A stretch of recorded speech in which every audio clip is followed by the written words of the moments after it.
you join me in Los Angeles, where I'm able to finally show you the new E4 Porsche Cayenne with the camouflage removed. This is just going to wipe the floor of everything, is what it seems like, because 10 to 80% in under 16 minutes. We've seen videos of it doing it in like 15 and a half. I mean, it's 2025. If a VinFast can have dog mode, surely Porsche can figure out a way to put it in. Yeah, I mean, hopefully it comes with a over-the-air update. Oh, that feels so weird. I've never touched a display like this. Yeah. And it feels so smooth, but so weird at the same time. It's such a positively weird feeling. Thank you to our sponsors for today's video, Ionna, InfyPower, and Eaton. Ionna, North America's premier charging network. With unmatched commitment to elevating the customer experience, Ionna is opening America's roads to all EVs, giving drivers the coverage they need, the reliability they deserve, and the amenities they crave. Also,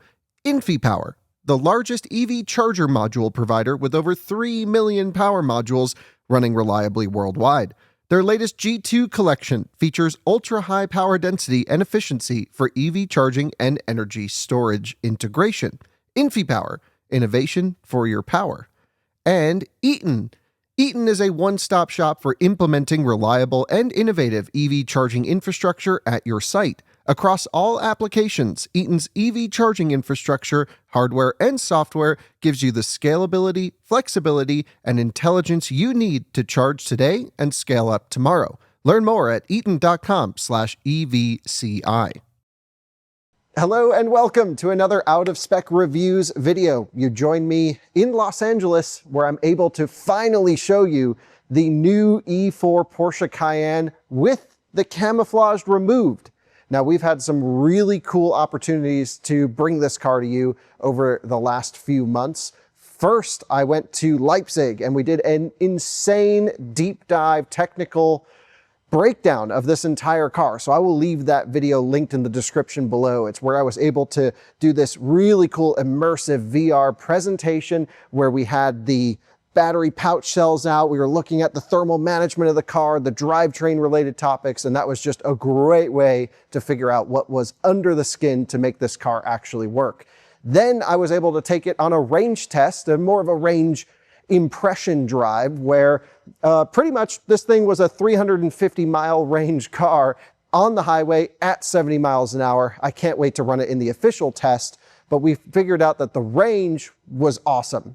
And now I'm able to show it to you with the camouflage removed and take you on a full tour from the front to the back. We're going to look at the software because it's got some really cool things going on in here. We're going to look at the front trunk, the rear trunk, the space, and also reveal to you the pricing and some extra details that we've learned along the way. So you join me and Tijmen behind the camera as we present to you now the E4 Porsche Cayenne.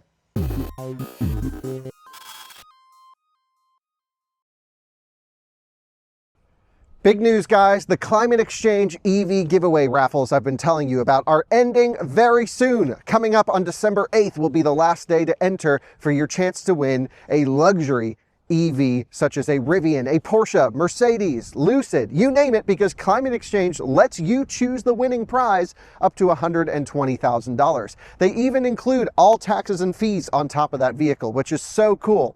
At the same time as their luxury EV raffle giveaway, they're also doing a mini EV raffle giveaway with the prize up to $45,000. And that's a really cool one because it's a little bit less expensive to get in there. And of course, you can choose to enter one or both. There's also a second and third place opportunity, $12,500 for second place, $7,500 for third place. And those are just for the luxury EV raffle, the big prize raffle that's going on. Climate Exchange is a nonprofit working very closely with states to improve climate-related policies, such as pushing for more electric car adoption and even helping the build-out of electric car charging stations. So what are you waiting for? Support a great cause while also entering to win some really cool prizes, some great electric cars that you get to choose. And all you need to do to enter is to go to carbonraffle.org/outofspec. I'll leave everything linked in the description below. Well, Tijmen, you're behind the camera and you're now seeing the E4 Cayenne for the first time. I've had the chance to take a look at it with like the black wrap on it, which was the camouflage. What's the impression? What do you think? Honestly, I did not know what the headlights were going to look with the camouflage. They did a fantastic job with that. And they were saying this is now Matrix 4 puck instead of 2 or 1 from the Taycan. And everything else with the styling is super well done, with the wide arches in the rear for the wheels. We'll get into that. Yes, really and cool. then the front compared to the base one over there, which we'll get to. I just think it looks really well done. So what we're looking at here is again, you know, we've done videos. Everyone watching this knows what the new electric Cayenne is. This is a pretty much fully spec'd one. This is a turbo with all the crazy options, ceramic brakes, active ride, all the other stuff. Yep, all the nice parts. And I agree with you. I think it looks amazing. Wasn't expecting it to look this good. I was a little bit worried because I've spent time with the car up close, but like you mentioned, they had the weird headlight thing going on and there was some other stuff. And now just seeing it sort of in the flesh, it looks awesome. Now, we all know that I'm not a great judge of design and character, so I can't wait to see what you guys think in the comments below. But my impression is, okay, it still slopes down in the back, but there's plenty of room. It's boxy enough, don't you think, Tijmen? Yeah, I think it's good. We haven't gotten it on the inside, or I haven't at least, but it seems like it has plenty of space. We'll definitely do that. If you come around the back, you'll see it's got this light bar with the illuminated Porsche name right there. Still looks pretty good. I just think it's awesome. So let's get into what we actually care about on this car, which are the specs, because they're pretty incredible. I mentioned to you first off on the range that in our real world highway driving with a bunch of different cars, I did it with Tom Malogny and Mac from Inside EVs, both friends of mine. We all got around 350 miles or more at 70 miles per hour. And that's cool, but what's impressive about this car is it doesn't have a massive battery. It's only about 108 kilowatt hours usable, which is like, you know, a Rivian Max Pack is 145-ish. So it's not really that big of a battery, Tijmen. Yeah, it seems like the numbers that you did on your range impression, it's very efficient. Yeah, and that's been kind of the shocker here. And yeah, I mean, I was blown away with the efficiency, and reading the comments as well, so were the viewers. The other side of that is the charging, because we all know, you know, Taycan was an amazing road tripper. Macan, pretty good road tripper, still fairly impressive. This is just going to wipe the floor of everything, is what it seems like, because 10 to 80% in under 16 minutes. We've seen videos of it doing it in like 15 and a half. Perfect. That's amazing charging performance. That's what I like to hear. And we all know from other Porsches and the way they do their thermal management, and I've done a deep dive again on how the thermal management is done here. It will be repeatable. It will just do it, and it will not care. That's my guess. We'll have to put it to the test in the real world, of course. But to get 400 kilowatt charging power and for it to hold pretty much to 50% is really insane, especially considering the Lucid Gravity, which is, you know, a bigger SUV than this, of course. To be fair, that's a 3-row. This is a 2-row. Also hits 400 kilowatts, but only holds it for a shorter period of time. This seems worth it. This should be the ultimate road tripper. I can't wait to do the comparison tests side by side at some point once this car hits the market. Speaking of, we're not sure of the exact timing when this car comes out. However, it's going to be within a few months. So sometime in early to mid 2026, this car will launch again with native NACS, which I'll discuss later on in the video. And it just seems kind of like the go-to SUV, electric or combustion, in my opinion. And it is worth mentioning, Porsche is going to continue making the E3 Cayenne, which is their combustion and plug-in hybrid variants, for years to come. But I think we're in the age where electric just makes sense, especially if you can charge at home. And with road trip performance like this car and the charging infrastructure truly getting much better out there, it's kind of a hard sell to go for a combustion one, I think, for the viewers of this channel, maybe unless you want like a really good V8 Yeah, if you want the noises. We'll get into the performance numbers on this car and the pricing, because the performance numbers are staggering on the turbo version. Absolutely insane. Over 1,100 horsepower when using launch control. But I think, Tijmen, we should kind of go on a tour front to back. What do you think? Let's do it. All right, so let's start up front. First of all, now that you can see the design of this thing, this one's optioned sort of in a sporty spec. So like you mentioned, it's got the HD Matrix design headlights here. In the US, they will not actually have any Matrix functionality to them. And hopefully at some point they will figure out how to make that work with our regulations. Lucid does not have it, but Tesla and Rivian do. So I hope Porsche can find the hopefully. path. Yeah, I hope they can find the path, because having matrix lights is so nice. But if you live outside of the US, you of course will have that. You've got air slots here in the front bumper. We'll also show you the standard car later to see how the front ends differ. And you have your adjustable air slats down at the bottom. They will open up when you have a big cooling request. So if you're preconditioning for charging, or if you're ripping on track, they'll open up for maximum cooling. And then just under nice, normal, gentle driving, they'll close up to give you more efficiency. I think this front camera is a weird position, Tijmen, but does that matter too much to you? What do you think? Yeah, I think they should have put it down below. Down here somewhere? But they were saying that you can't see anything and it gets dirty if they put it there. So. Right, so that was kind of the compromise as to where to put the camera. I'm gonna pop the front trunk because yes, this car does have a front trunk, which is great. And I'm gonna figure out how to do that by just touching something. I'm not exactly even sure how to do it on this car. Let's see, right here on the door, boom, and it pops up. There we go. So dude, actually a pretty large front trunk. You know, I don't think in terms of cubic feet. I don't know how to measure that, but it is 3.1 cubic feet if I remember correctly. 90 liters. Still not very helpful for my brain. But like, come on in here and you can see how deep it is. Like, look at that. That's a really deep front trunk. Very nice. You have your washer fluid right here, right up front, so spills are minimal. And, you know, just looks nice. What's anything from your side? I don't use a front trunk besides leave shoes in there that are dirty on my car, so I find them useless. Okay, got it. So Tijmen's not a front trunk enthusiast. As we work our way down the side, should we discuss pricing? Yes. Because now we actually have the mystery solved on the pricing.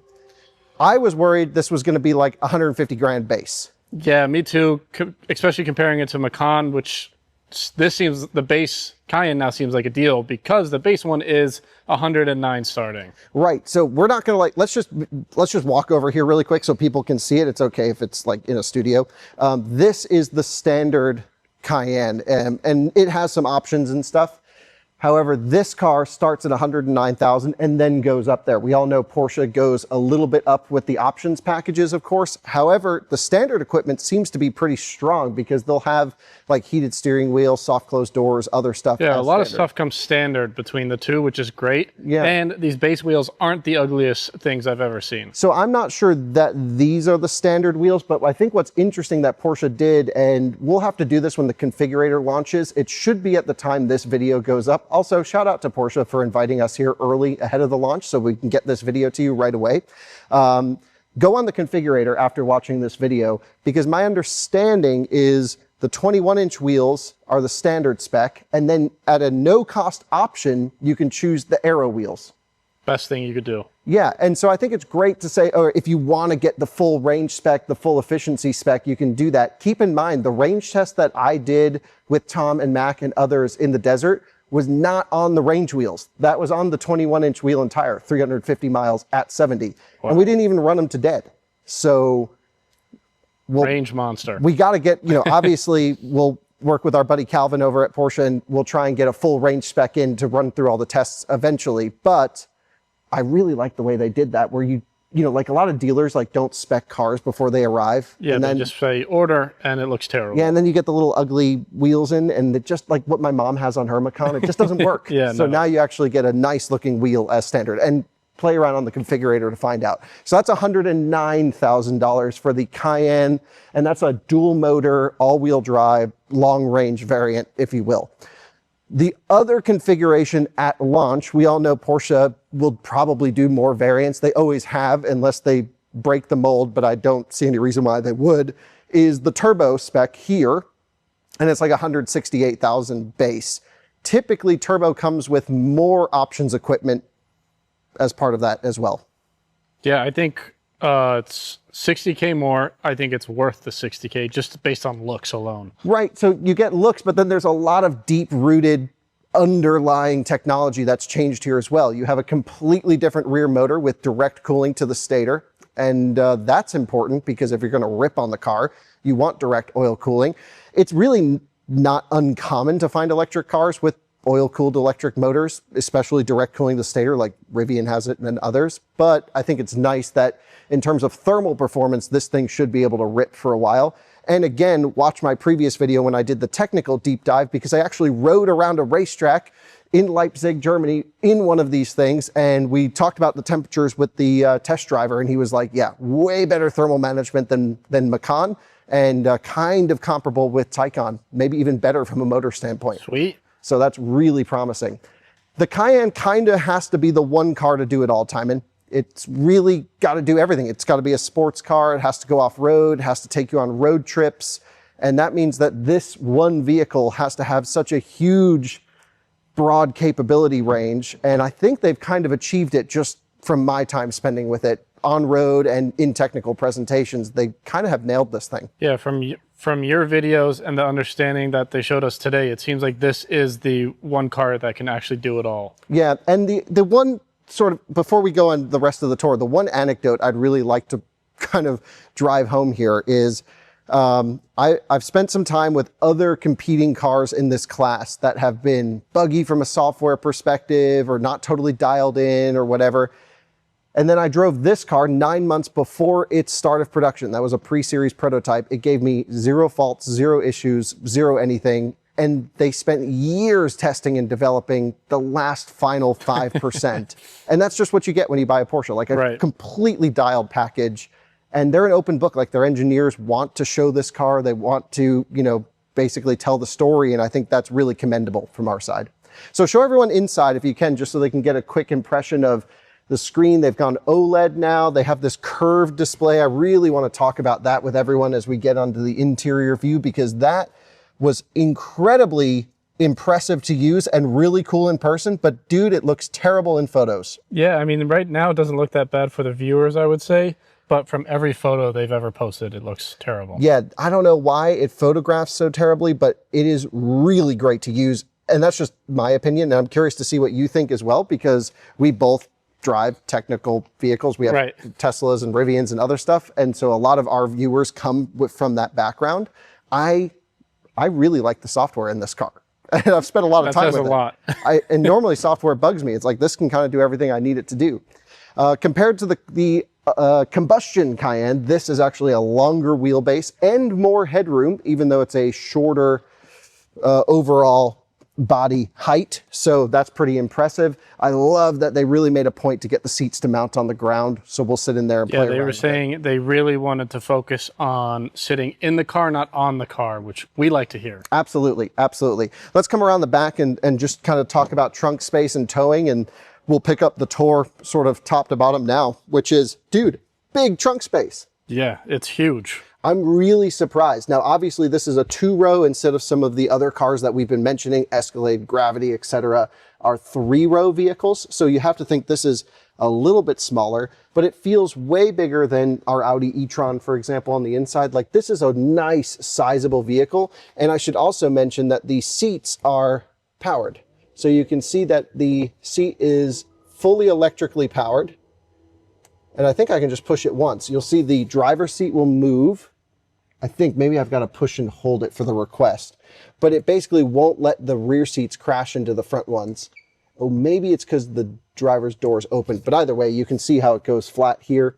And dude, that's a ton of room. Yep, enough for your skis or your golf clubs. Yeah, plenty. And dogs, yes, plenty of room. Can I complain about dogs for a second, though? Yes, no dog mode still. What the heck? Yeah, they said it was on the list, but didn't make the final cut. I mean, it's 2025. If a VinFast can have dog mode, surely Porsche can figure out a way to put it in. Yeah, I mean, hopefully it comes with a over-the-air update. I think it's very needed for a car this size, especially. Yeah. And the market they're going at, most people that own these SUVs have dogs. It's kind of like a requirement for cars these days, and that's a shame. So if there's only one thing to complain about here, it's that. Yep. Because it has phone as a key. It has all the other stuff that Porsche was lacking. That's all in here now. Yep, exactly. They're just missing dog mode. And if that's kind of the worst case scenario, well, there's still a way to leave climate on for an extended period of time. You just don't get the message on the screen. The rear cover thing, whatever that's called, stores under here so it doesn't take up space in your garage. Yep, perfect. Love that. Really great. And everything is just so well thought out. You have a 12-volt power outlet down here. You can dump the rear suspension as well, so you can get your dog more easily into the car, which then there's no dog. Or groceries. Would you use it for groceries, though? No. Not really, no. Loading height is still quite high, should mention. Yeah, I think it's fine. I think it's pretty average. Yeah, I mean, there's just a lot of stuff going on here. I wish it was just another, probably 6 inches lower, right, yeah. just from a practical standpoint. But I do like how I'm 6'1" or 1.86 m, and I can perfectly stand underneath the rear hatch. And the car is set in standard ride height right now. Yeah, you're not worried about dinging your head in the corner of the lid, so you have to go to the hospital. Right, exactly. If we look down here, you'll see this car is not equipped with it, but this is where the towing package would come out. 7,716 pounds max tow. Amazing. That's 16 pounds more than Rivian. Very impressive towing capability for this car. So yeah, no matter the options that you pick. Right, so yeah, regardless of specifications, 7,700 pound towing, which I love, and it's perfect if you have horse trailer, car trailer, you're gonna tow the 911 to the track days, which you can do with this because it's got a big enough battery and good charging. The charging is insane. Well, let's get into all the charging stuff here in a minute. This could actually, like it said, Cayenne's got to be the one to do it all. It's got plenty of towing capability to do that, which is awesome. And one other thing on the rear here, we have active aero. Yeah, we do. We'll get into that. Okay. I won't jump ahead. Yeah, we'll get into that. Let's talk nerd stuff for a second. Battery, charging, range, all the et cetera. 113 kilowatt hour gross, 108 usable, so a pretty sizable buffer. They still recommend an 80% daily charging limit every day, which makes sense. There's some couple different modes for DC fast charging, Tijmen, where you can have like maximum performance mode and then a silent mode. Yeah, which the silent mode isn't, I don't think, any use for America, but other countries I could see why. Yeah, like Japan has a certain noise decibel level after a certain hour of the day, but regardless, like if you want your charging to take longer and it's a hot day outside, right, you can hit that. It'll just sit at max temp and pull down your charging performance. On this side of the vehicle is where you do your AC charging, and so they have a little cutout now for you to push in. J1772 over here. It's a 48 amp, 11 kilowatt onboard charger, which is appropriate. Macan was only 40 amps, so I'm glad we got up to 48 amps in this. There will be an optional 80 amp, 19.2 kilowatt AC onboard charger coming in the future, but I don't think it's ready for start of production. Correct. On the other side of the vehicle will be a NACS port, J3400. Right. That is only for DC charging. Now, this is maybe I said dog mode was the only problem with the car. I think this is the second problem. This is the only other second problem with the car, which is the NACS port is DC only. The J plug is AC only. It's stupid. Yeah, there's just honestly, put one plug on the car. So okay, to be fair, Nissan Leaf launched like this, and so did the new Mercedes CLA, but that's dumb. Yeah. We were told, or I had heard, this will be fixed in the future at some point. I hope so, because why do I have to think of what side I plug the car in? Yeah, I mean, the NACS port, the beauty of it is it's one connector that does support AC and DC fast charging. In this case, probably, I don't know this to be true, but probably the supply base really isn't built up yet to have one onboard charge controller that can do AC and DC on the same lines. They probably had to separate it out for our market. Keep in mind, this is a global vehicle that they have to produce for a bunch of different charging combinations. And it's really not the end of the world. You just plug your AC port in here. They still have adapters to go every which way you need. And then the NACS port, DC only. And if you use a public charging station that doesn't have NACS, this car will ship with a CCS adapter, so that you can use Electrify America, EVgo, et cetera, et cetera. Yeah, the one thing I find wrong with it is that you pull into a charger and you just came from the house earlier in the day and you're like, oh, I could just plug in on the right side of the car, and then you have to move the car again. Yeah, I agree. I mean, again, I'm with you. That really should be changed, and hopefully at some point it will. However, if you plug in at home, Tijmen, you may not need to plug in at home, because this is the first production car that supports, that I can think of at least, the first series production car that supports inductive wireless charging. Now, what's funny is we actually own a car that supports inductive charging. Do you know what it is? No. We have a few of them. The RAV4. The first generation RAV4 are S10 electric. They use the paddle charger. Oh, that's not as cool. Right. Not as cool. This is wireless. Yeah, this is. And so the way it works, I've already made a whole video about it, so we won't waste your time in this video, but watch that deep dive. You're just basically, as you get into your garage, there's a signal that gets transferred between the car and the charging pad. It happens seamlessly. It pulls up a menu, your parking menu. There's a little line that you line up on the screen to just get the parking inductive pad under the panel in the vehicle. You need to have the vehicle equipped with everything. You need this installed at home. None of it's cheap, but it's really cool. But not the most expensive option you can buy for the car. Well, the configurator hasn't been up yet, so we're not 100% sure what the costs of everything are yet, but this is, think of it as like when you spec Burmester or ceramic brakes or something else. Yes, it's expensive, but it's a Porsche. Options are expensive, and this is really freaking cool. And based off of the feedback, like some of our friends that actually are going to be buying Cayenne electrics, the ones that I know were like, I want this. Why wouldn't you? Yeah, and using it, when I did it in the video, again, a whole long thing, it was completely seamless. I parked the car, boom, it started charging within just a few seconds. And it has like object detection. So like if your cat walks underneath there, or you have a child that goes underneath there, it's totally safe. It was really cool. And everything happened really nicely. And yeah, really loved that. I did a whole nerd dive on like the communication spec that goes through there. It's actually using ISO 15118, which is the same plug-in charge spec for, well, plug-in charge is a portion of that spec. With all that said, let's move on. We don't need to make this video super, super duper nerdy in that sense. So that's charging, that's battery, range, 400 kilowatt charging. Did we even mention it will do that? Mentioned it a few times. We mentioned speed, but I don't think the curve is, in our previous video as well, insane curve. That's what makes Porsche a Porsche. Yep, so the road trip capability, what's crazy about this is it's quite a large SUV, and it's probably going to be a faster road tripper than Taycan. And you cannonball record. No, we're not gonna, we're done cannonballing, but we did break the record in the last Taycan. Yep. We're current Taycan, J12.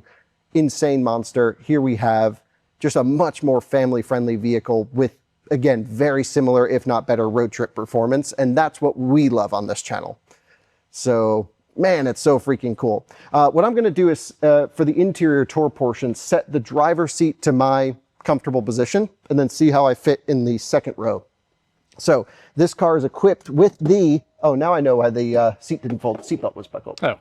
So there you go. This car is equipped with the 18-way sport seats. They've redone the entire seats for Cayenne for front and rear. And it has this really cool, like, immersive massage situation now with the comfort seats. So let's see, that's probably how I would sit. Again, 6'1", 1m86, so much room. And I don't know if you can tell, Tijmen, but I'm on the ground. Kind of, I can see. It's an amazing seating position. Porsche always gets it right. And this one, maybe even more right than ever. It's awesome. Jumping into the back seat.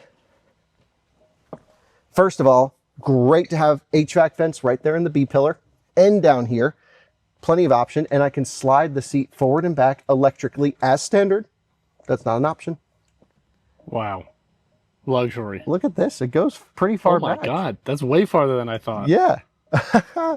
Super nice. Now, the neat room, insane. It looks good. Looks comfortable. It really is. And again, I'm a pretty tall guy. I've got high power USB-C ports back here. This one is equipped, if you can come in and show everyone, this one's equipped with the optional like 4-zone climate. So I've got heated and cooled back seats with all the extra stuff. That's optional. And then if you look at the roof here, this is the first time a power operated glass roof has had the multi electrochromatic situation thing. So that's cool. Yeah. I mean, that's always cool to see, especially when it's turned on and you get to play with it. The noise is driving Calvin crazy. Thank you, Calvin. The viewers all know Calvin by now because he's been in so many videos and podcasts. He's great. So soft closed doors also available as standard. Perfect. Is what I was told. Pretty cool. We'll have to play around on the configurator, but that's really cool. Now the driver's seat, just jumping back into here, Tijmen, there is quite nothing like getting into one of these cars. Now, I'm super lucky and had such a great experience to already have been able to drive this car for a long time on the range test.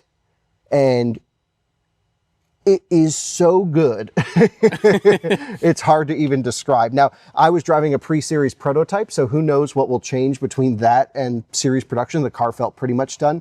But dude, when you get in this car on the highway and just cruise, it is so locked down. It is so unbelievably solid and quiet, and just like Macan feels like a toy compared to this. It's a whole nother level of stability. It really does have like that Taycan vibe going down the road. Wow. It's unbelievable. Really good. Cannot say enough good things about it.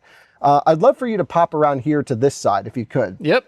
Because I'd like to show you the software and see how this all feels in here. First of all, Tijmen, center console wise, this is the key and everything. Key's bad. Doesn't matter. Phone is key. Oh yeah, phone is key. You're right. That's not an issue anymore. But it's bad anyway because the top button is front trunk, then it's unlock, lock, and rear trunk. So many people's frunks are going to get popped. So all the PPE keys, this is built on premium platform electric, just a larger version of Macan. Yep. Have this key, which would really just be Macan in this. And it's so stupid because every other Porsche key is unlock, lock, front trunk, rear trunk. In this one, when you reach into your pocket and you hit the topmost button, Yep. front hood goes up. It drives me insane. I do it all the time when I drive Macans. I don't like it. But your point of phone as a key makes a lot of sense. Now, we'll get into all this in a second, but look at this. We've got a nice sort of top storage area. This can slide forwards. This slides back. And now we've got a wireless phone charger, 2 high power, I believe 100-watt USB-C ports. Sweet. Removable cup holders somehow. I don't remember how exactly. But that's good that you can remove it. And you see that feel that material in there. It's like a weird way to grip the cups. Oh, yeah. It's kind of like some gym flooring kind of. No, the actual cup holder one. Oh, yeah. That's like a fine woven, like your iPhone case. There you go. It feels like the tech woven iPhone case. And that's an interesting way. We've got 2 more USB-C ports back. How many USB-C ports do they put in this thing? Not enough. Never enough. Yep. Yeah, another 12 volt in there as well. And then the wireless phone charger should be cooled, if I remember correctly. So that's needed. No like center console in here though, other than this whole area. So it's not terrible, but this is also heated. Optionally. Yep, still nice though. I don't think I would ever use it personally, but right. So you can get this here heated, this heated. It just basically turn your car into a sauna. Heated steering wheel is standard. It does have eye tracking because it's a requirement in certain markets, but they do let you turn it off. Sweet. That's nice. So we're happy about that. Just to show you software-wise, now that we're here, let's start with this display. This is a OLED display, and it's beautiful. But unlike the Taycan, the buttons aren't built into the display. So the buttons are actually on a separate piece. And you can see I can almost bend this screen back a little bit here. You see that? Oh, yeah, there's some flex. Yeah. So like the buttons are on a separate pad here. So the Taycan had this beautifully designed single piece of glass display. This is like 2 layers, and I don't know, I wouldn't say it's bad timing, but they even have, look at this. Oh, they still have the packaging on there. Oh my God. Oh, don't show them. So they even have the, you know, the buttons are all right on this back thing, and they all do the same thing. You have your suspension controls, your Porsche sound. It probably allows them just to have a nicer OLED display for the center screen.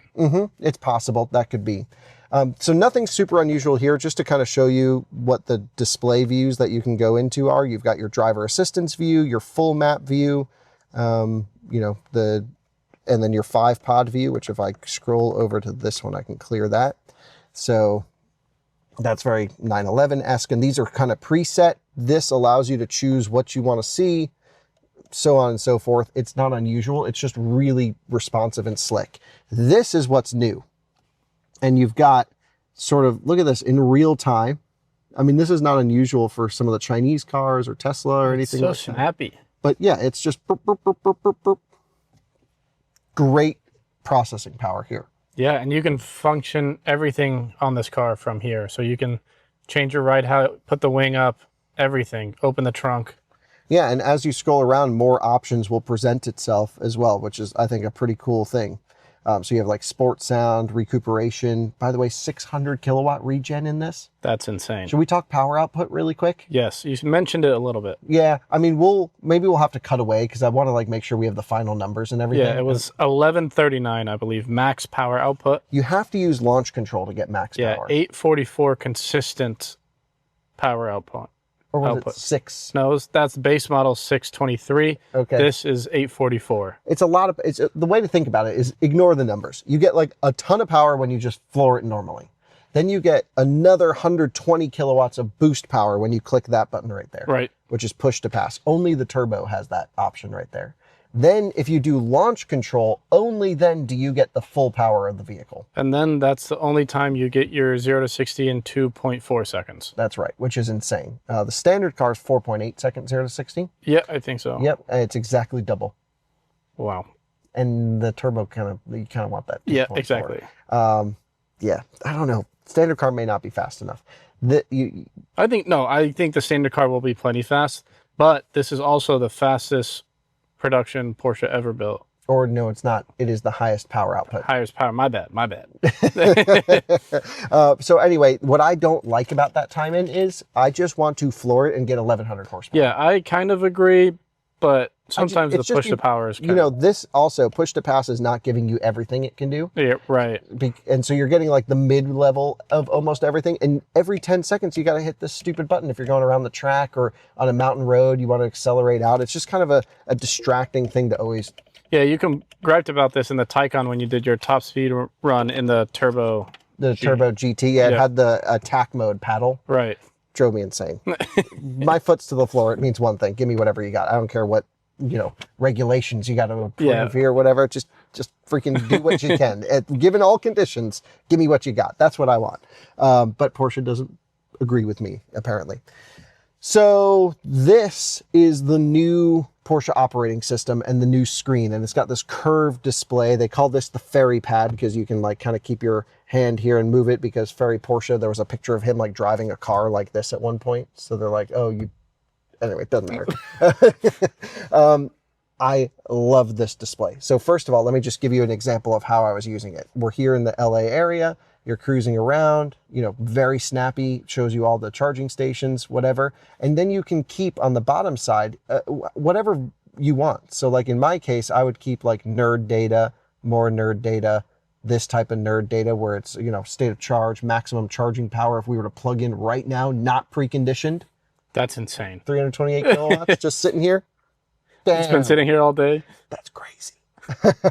And so, they really let you tailor this to something super basic or to go full out of spec mode. And that's what I super appreciate.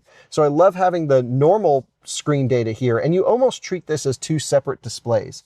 But then you get to certain menus where you got to scroll, where like if I come here to, the full settings menu, and I'm just doing this off of memory, I love the way that looks. That's insane. Isn't that wild? Yeah, because now the viewers can see how curved it actually is. Yeah. But if you're looking at it like this, when you're head on, it doesn't really seem that curved. But try it with your finger here. I'll film you, Tijmen. Give that a go. Oh, that feels so weird. I've never touched a display like this. Yeah. And it feels so smooth, but so weird at the same time. It's such a positively weird feeling. I would agree. That's exactly how I felt. So I hope everyone can reserve a little bit of judgment, because I don't really care if you like it or not. We're not here to convince you, but I love this. I think it's just awesome. And normally I just complain about, everything in these cars. And this is so much better than Macan. My mom drives a Macan and she's like, I can't see anything on the screen. It's like here, everything's big and it's right here and it's easy to use. And I love it. So biggest thing, you go to car, you got your drive settings, you got off-road, comfort, normal, sport, sport plus. Sport plus, thanks very much. Chassis. It changed the lighting. Or so maybe it's got a communication light. Yeah, that's sweet. Yeah. You can go with all the different, ride height, electric sounds, recuperation, and spoiler. You can go full off-road mode if you want to as well. So plenty of adjustment and capability. And you can go within each mode and say, okay, when I'm in Sport Plus, I want electric sound on. When I'm in Sport, I want electric sound off, but I want the car slammed and I want recuperation on. And you can save your individual settings for each one of those. Perfect. Love that. Assistance, this car, you can get all of the Porsche InnoDrive function for lane centering. Doesn't matter if it's mapped or not mapped. It just stays in the middle of the lane wherever you want it to go. It's pretty damn good on the highway. It does not do like auto lane changes or anything like that. It's no Tesla FSD. It's not even like which BMW I would say most Porsche owners don't really care for all of that. I think just lane centering is fine. Yeah, I think for a car like this, which is honestly, because I've had the chance to, just such a positive experience to cruise around and drive in, just having lane centering on the highway, that's all you need. Right. But it is an option, I believe. We'll have to play around the configurator. The one I drove didn't have lane centering, at least. It's so cool to watch the screen do all of that, isn't it? Yeah, it's like it really just takes off onto a different plane. And it's got so many individual, lane keep assists, and then within there you can get into how you want it to perform and blah, blah, blah. So you can go through all this. We'll go through all this at some point when we have a car to test. I love that it tells you what your maximum charging power would be at the current time. While you're charging, it gives you great displays, and we don't have it pulled up because we're not plugged in, but it will tell you what the charging station is capable of giving you and what the car is asking for.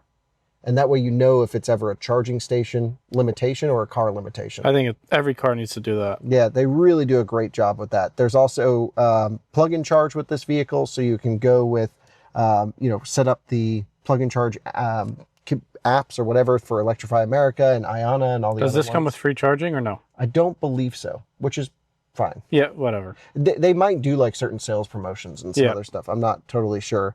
But the nice thing is you can also go to this inductive charging mode. You can see it's already paired to that particular pad, which is awesome. And if you go here to the battery, it will tell you, whoops, why did I click out of that? That's my fault. When you come here to the battery, they tell you state of health, 98%. Who knows when this car was built? And you can also go to activate battery conservation, which is, it will set your target charge to 80%, which you can do regardless. But if the battery is hot and you leave it parked by accident, it will drain it down so that it doesn't stay full charged in hot weather. Awesome. So again, that's the nerd stuff that I'm talking about. Let's see, battery state of health. Okay, this one's at 98%. It's probably just been sitting full charge for Ever. Yeah, who knows, a couple years probably. Don't know. Let's see, other settings in here. You can see a display of the car there. So much you can get into. We really should do that at some point, but just to give you a taste of just the settings in this, there you go. But there's also tons of other applications that you can run through. It's very similar in operation to other Porsche operating systems, but something about this just works so much better with this bigger display that it's really hard to fault this type of system once you get used to it and see how it all works, I think. There's also these mood modes, and I just hate that Porsche is doing this. It's very Mercedes. It's very Mercedes. It's just not. Let's go to the entertainment mood. Do you feel now I've got warnings.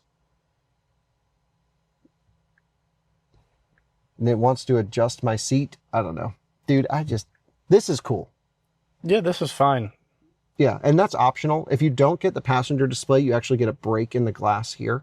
Oh, then you have to get your Then you just passenger have display. a giant piece of black plastic. Yeah, get the display. The display's cool. It's almost 15 inches. Yeah, can you watch anything on here? Yeah. While driving? I think maybe. If that's a definitive enough answer for you. Yep, good enough. Probably depends on the market. I'm not sure. We'll have to play around with it. I love that I can just go right there. Boom, cooled seats, heated seats, all the above. This one is not spec. Wow, loud. Yeah, same with Macan. They Rip. pump the air. They really pump the air. And it's cold already. Dang, I could feel that through my Walmart pants. Representing the George collection. Normal climate control adjustments here. All of this, I think, is pretty self-explanatory. One thing I do want to show everyone is the vehicle route planning. So we're here in Los Angeles. Let's go to Fort Collins. Look at how fast everything loads up here. Boom. Then Fort Collins City Center. Boom, 848 miles. Route planning will be done just like that. Holy. Then turn left. There's almost no lag. That's amazing. And if So fast. If you take a look at the route plan, for example, you can see it's 3 stops. Only 3? 9 minutes, 14 minutes, and 17 minutes. Oh god. And none of them are even 400 kilowatt chargers. So vast. So that's not even what the car's maximum capability is. Now, what's weird is where we now live in the Southeast in North Carolina, we actually have a ton of 400 kilowatt chargers. Yep. So we need one of these ASAP. I don't know what else you would buy. It's so freaking good. Now, in terms of settings for Route Planner, this is just for the nerds because I know y'all are going to love this. If I can find it here, route options, nope. The EV charge planner here. You can minimum charge at destination. You can set it to whatever you want, 10%. Minimum charge at charging stops, 2%. Now, let's see it reroute. Now turn right, then turn Boom. left. Attention. More the route time contains charging. traffic So it's areas. gone for the out of spec Now turn mode. right, then turn left. Can we see what the, whoops, is it this one that shows? Whoa. Different options? I guess we can choose different ones along the way, but it's only got us going to 1, 2, 3 stops still. 20 to 84, 5 to 84, 10 to 75, 9 to 84, 9 to 80. Oh no, they've got us going to a bunch of these. Oh yeah, no, these are all the ones you take. Oh, so maybe we weren't looking at it properly last time. Oh, it's even got us going to a supercharger along the way. That's interesting. So it does route with Tesla chargers natively right in there, which is cool. But anyway, route planning, amazingly fast. Can't wait to play around with that in the real world. Porsche always does a great job on all that. Yeah, for sure. Okay, so I think that's enough on software, enough on the interior, enough on the exterior. Should we share some final thoughts on the outside? Yep. Let's do it at the base one. Yeah, let's go over to the base one. Tijmen, we've run back over to the standard Cayenne, and by standard, we still mean it's an all-wheel drive, large battery pack, insano road tripper machine. Yeah, still 100 grand. Yeah, still over 100 grand. Got to get the roof rails. Looks Yes. awesome with the roof rail spec. Love that. Dude, inside, just showing you some of the customizations. Again, you guys can go ham on the configurator as you always do when Porsches launch, and as I do. It takes up a full day to dream up all the different configurations you can go in. Tijmen, you're not feeling this interior. I don't mind it. It's Dave Connor spec, It and is. that is not a me spec. I understand. So whatever out of spec Dave does, you do the opposite. Exactly. Okay, makes sense. Dude, I'm just looking around to see if there's any differences. This is still a pretty highly spec'd car here to show you. One thing we didn't discuss though, Tijmen, was this is the standard arch on the car. If you zoom in over there, that car is spec'd with the like optional crazy performance wheel and tire package, which is a 325 millimeter section rear tire. And that's the only wheel and tire that comes with a slightly bumped out rear Yeah, this just arch. comes out a little bit farther because you also have a wider wheel. Looks great. Yeah, So buy that. recommendation from our side, go with the wide fender. Give it that nice stance. All right, so final thoughts on the new Cayenne is no question this is going to be an insane road tripper. The base price is not nearly as bad as I thought it was going to be. Yeah, I was expecting it to be in the 130s, honestly. Yeah, I was thinking the same thing. You know, you got to put options on it. You're not getting a base car. Yeah. So realistically, we'll see what the configurator shows. But let's say you do spec it to 130 with nice stuff on there.